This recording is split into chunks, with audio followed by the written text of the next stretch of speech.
Would you sleep in the woods alone, with only a thin sheet of fabric between you and whatever's out there? I used to think it was safe, until the night a man stood outside my tent, watching me for hours. If you've ever had that sickening feeling of being watched, of knowing someone's eyes are on you in the dark, you're going to understand this story. Make sure you like, subscribe, and keep your lantern close, because what I'm about to tell you still keeps me awake at night. I used to love camping with my college friends. Back then, the woods felt safe, like an escape from the world. But after graduation, everyone got busy with jobs, relationships, and bills. The trip stopped. I wasn't ready to give it up. So I started going alone. There was one spot I always liked, hidden deep in the forest, far off the beaten trails. It wasn't easy to reach, which was exactly the point. No noisy families, no groups of teenagers blasting music, no strangers wandering by. Just me, the trees, and the silence. Or at least, that's what I thought. The hike took hours, but the moment I stepped into that clearing, I felt it again, that strange comfort, like coming back to a secret home.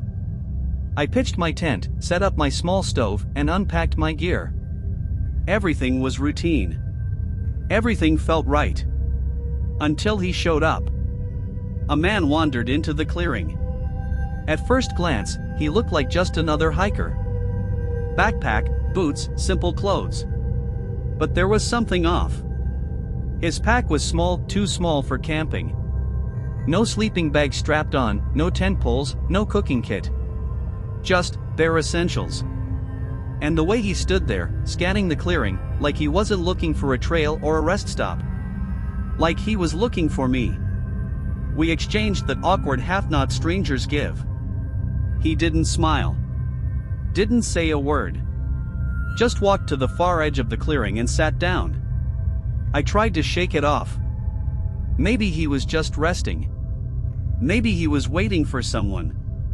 But I couldn't ignore it. No one comes here. Not unless they know it.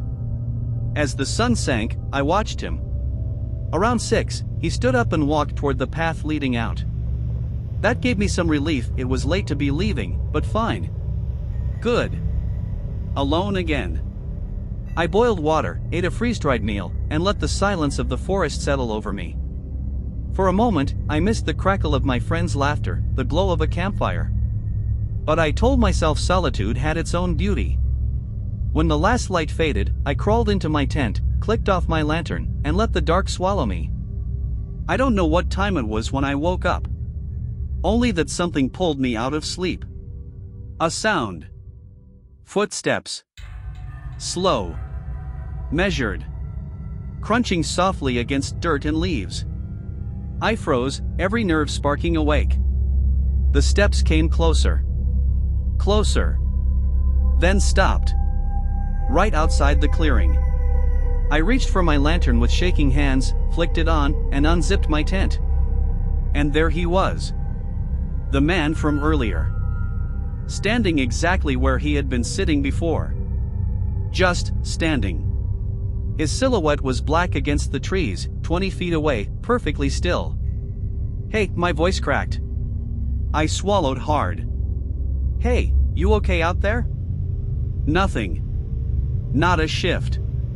Not a sound. I couldn't even tell if he was facing me or turned away. But deep down, I knew. He was watching me. My chest tightened. My palms went slick. I fumbled in my bag for the small pocket knife I always carried. It suddenly felt laughably small, useless against whatever this was. 15 minutes dragged by like hours. I sat frozen in my tent, knife clutched tight, lantern casting weak light. My pulse thundered so loud it drowned out the crickets. And then, he moved. Not toward me. Not away at first. Just a small twitch, like his head cocked to the side. Studying me. Then, slowly, he turned. And walked into the trees.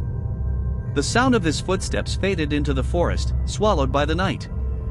Relief should have come. But instead, a new terror crept in. Because the way he had turned, the way his shoulders shifted. I knew. He had been facing me the whole time. For 15 minutes, maybe longer, that man had been standing there in the dark, staring at me.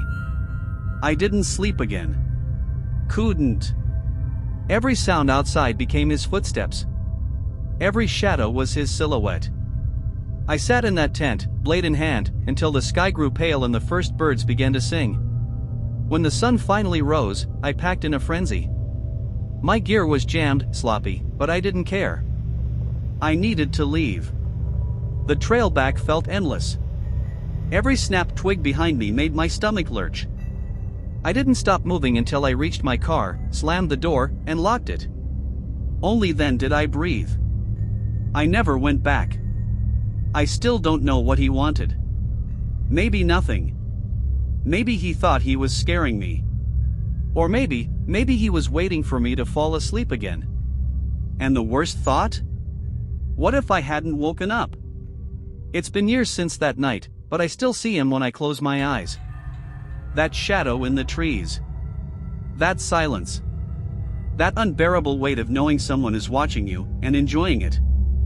What do you think he wanted? Was it just some deranged hiker, or something darker that wore a human shape? Let me know in the comments. If this story chilled you, hit like, subscribe, and stay close to the firelight because the woods are never truly empty. I'll see you in the dark.